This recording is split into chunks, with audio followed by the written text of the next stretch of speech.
Morning. It's not fair to have to go after Bob Bullard. I'm low tech. I just talk. I don't have any slides.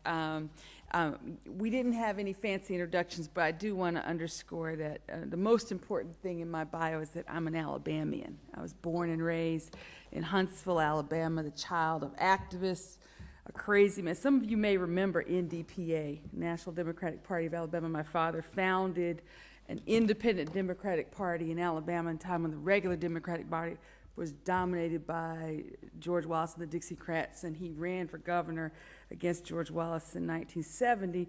But I spent much of my childhood looking NDPA stamps and going down to the Black Belt, Wilcox, Perry, Greene, and so I care deeply, especially about that part of the state. I also want to applaud this entire effort. I'm also the child of a woman, sadly, who died of breast cancer at 62, and I'm very, very happy that UAB and REACH exist and that they are really trying to seriously address the issue of health disparity. My background, I worked in the Clinton White House on economic development for poor and rural communities, but my current experience is really race relations. And really, the main point I wanted to make today has already been made for me by a couple, especially from the gentleman from Marengo County, and some of the other comments. You know, there's genius in this room. There really, truly is. And I really want to endorse the comment from the gentleman about, you know, really poor people who are struggling are not here today.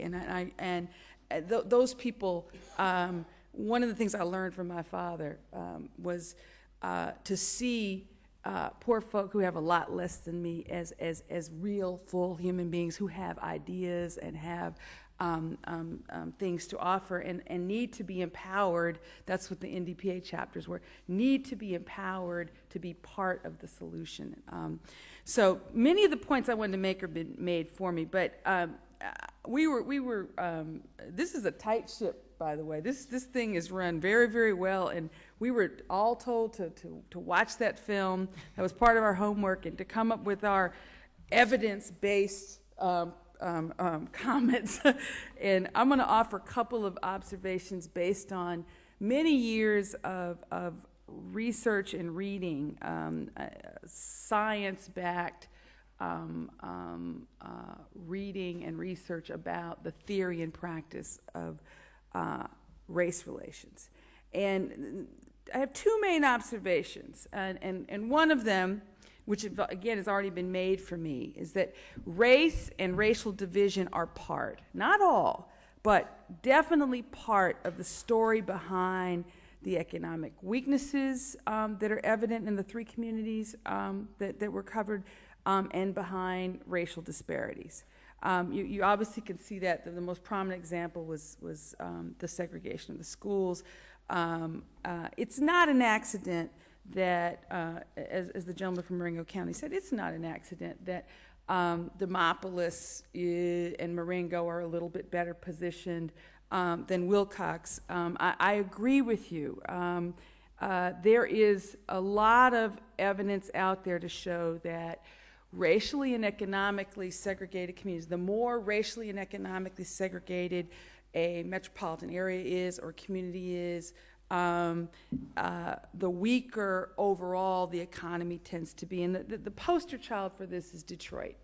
Detroit is surrounded by no fewer than something like 116 school districts. Is that right, Bob? And there are like hundreds of separate suburbs. And what do you get as a result of that? Over 4 or 5 decades, you get a lot of exit by people who have a choice about where to live. And so race and racial division have a lot to do with disparity of all kinds, all the kinds of disparities that Bob showed you on his PowerPoint presentation. And the second observation I'd say is that whatever specific strategy your community or this summit settles up on, whether it be mobile units going to communities or green retrofitting of schools, whatever the specific strategy or priorities that are identified here and in specific communities, I would argue that improving race relations will be critical to the long-term effectiveness of that strategy. And, you know, some of the skeptics in the room might say, well, great, Professor Cashin, you're telling me that I have to solve all the problems of racial segregation and racial division in my community before I can create jobs and reduce health disparities. Well, I don't have that much time. But let me be clear. The issues of segregation are directly related to economic prosperity, and you ignore that fact at your peril. And people don't like to talk about this. This is one of the more refreshing things I've been to in terms of the opening remarks and how honest people were. I really applaud the lady in the back who said, you know, we need to be honest about the fact that there is still, as far as we've come, there's still racial issues.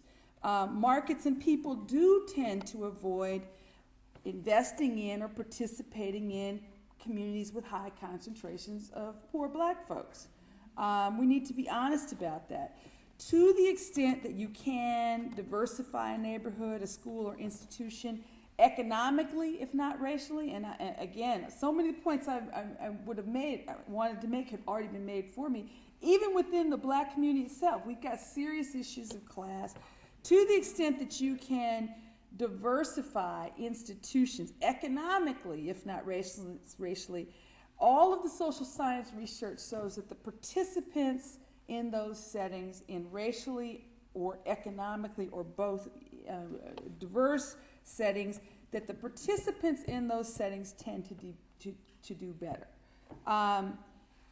An integrated, a socioeconomically integrated setting, be it a neighborhood or a school, in those situations, it connects disadvantaged people, poor people who are suffering, with levers to upward mobility. It connects them to resources. And meanwhile, the willing, privileged integrationist, the person who is willing to enter that diverse milieu, is able to live and thrive in a very diverse society without fear and at much less cost. Housing costs less in diverse communities. You know, you might be able to actually go to the public schools as they did in Demopolis. Public schools are free. As you know, I have two twin 3.5-year-old boys. The best thing that ever happened to me. Logan and Langston. And I'm dying paying. I mean, I'm paying private school tuition now, but public schools, I can't wait till we're ready because it's killing me. And I make a lot of money.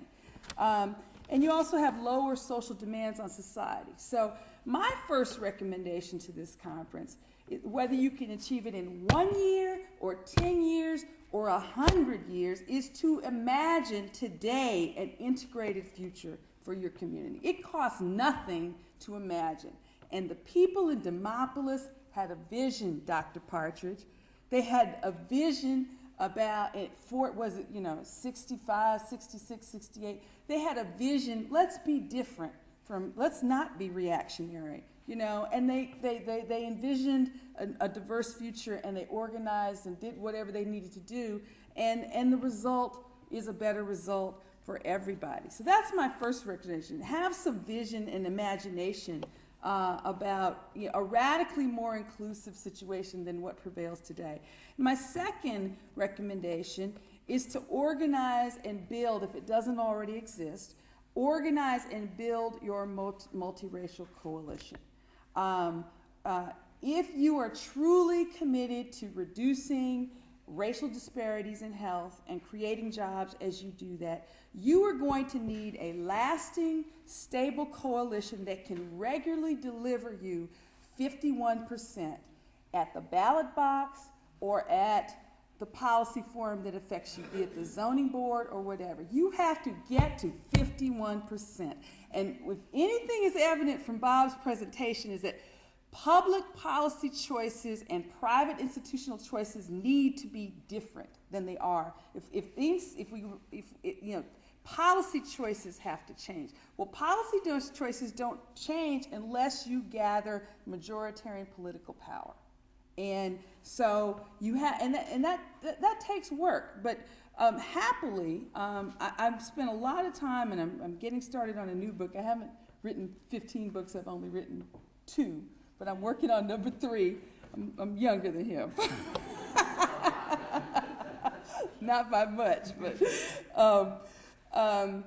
I've spent a lot of time writing academic articles, and now I'm getting ready to write a more accessible book about the organizations in this country that are at the cutting edge of building multiracial coalitions that it's not just kumbaya talking, that they actually change political policy directions in a way that helps, that leads to a more equitable allocation of resources. And the organization that I'm most enamored with is the Gamaliel Foundation, and Gamaliel is a biblical word. It's Gamaliel. You can go and look at their website.